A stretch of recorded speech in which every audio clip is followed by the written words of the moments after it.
tell us a little bit about that. Like, so you've spoken to a therapist. Yeah. What led you there? Like, how did you get there? What did that look like? Because that's not really big in the black male community. Like, No, it's not. And like after dealing with like some of the mental health issues that I dealt with, like what?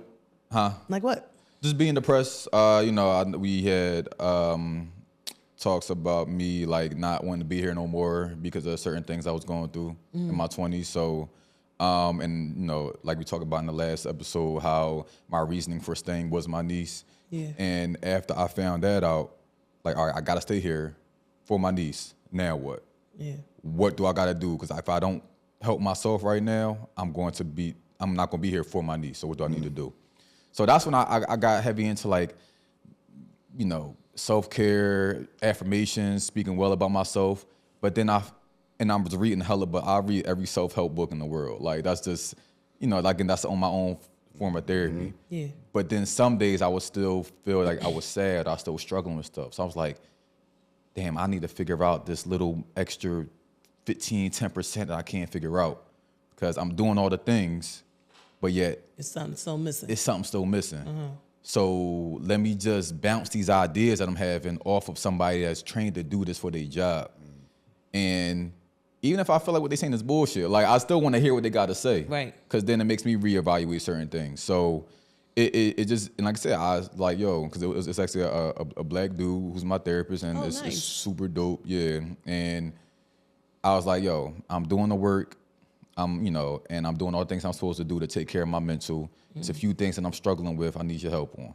And then he was like, all right, we got you. Tell me what you learned about you so far, and then we can see if we can fill in the blanks. So again, you could be doing all the work that you possibly can to take care of your mental, but that professional just helps, guide you in a little direction. Like you're not looking for somebody to break you down and say, oh, you're this way because of this. No, it's I'm like, you know what? I'm gonna push you, in this direction a little bit or that direction a little bit, so you can continue to do your work with their advice. So let me ask you this: the gaps that you filled in, after speaking to a therapist, where did you find out they came from? A lot of things stem from most psychology problems stem from like childhood stuff, pretty much.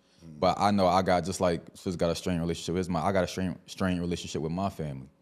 And a lot of things I was overcompensating for as an adult based off of what I went through as a child. So you can't solve an issue unless you know where it comes from. And just, shining a light on that, and maybe have to go back to deal with that. Maybe, giving my parents a little bit more grace based off of how I was raised and what was their mindset. Like they're humans just like us, but we don't think of our parents as humans. Like what was they going through when they was raising us? Yeah. What was they dealing with in their own mental when they was and that was possibly passed on to us. So you just got to go back and forgive. Because all this trauma comes from us not forgiving some traumatic experience that happened in our past. So we a certain type of way because we still holding on to a grudge from childhood or whatever happened in our past. Yeah, or some event. So you got to forgive that person, whoever caused it, not for them, not to give them satisfaction, not for you to be the bigger person, but for you. That's why I said your happiness is your responsibility, because it don't got nothing to do with them at that point. It got everything to do with you. I got a question. You shared about being suicidal, right? When you shared that, it hit home. I've been there too. But I also feel like how do you cope with that? Because I'm only telling you from my view. Yes, I was suicidal at one point, but those thoughts, they stay. That's like a constant battle. You have to when shit really starts hitting the fan.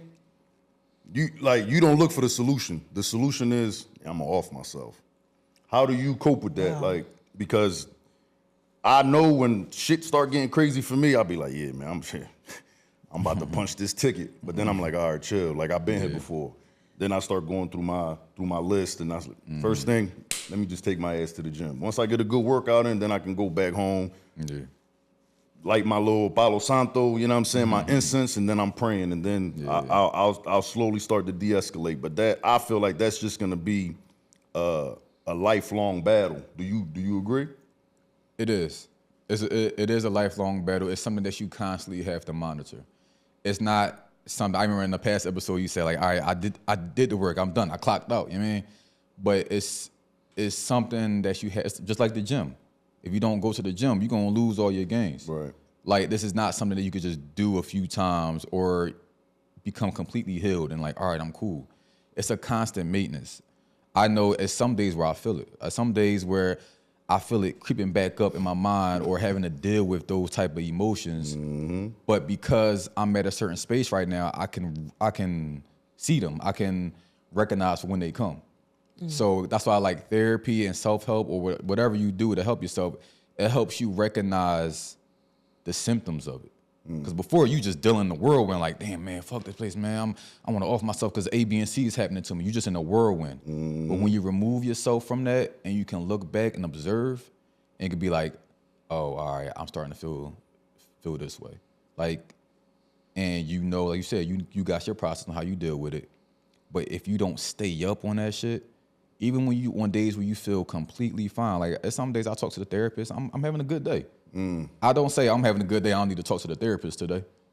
It's something. So it's constant work. It's constant maintenance, and people don't realize that. And sometimes that maintenance is what makes people give up because they're tired of maintaining themselves.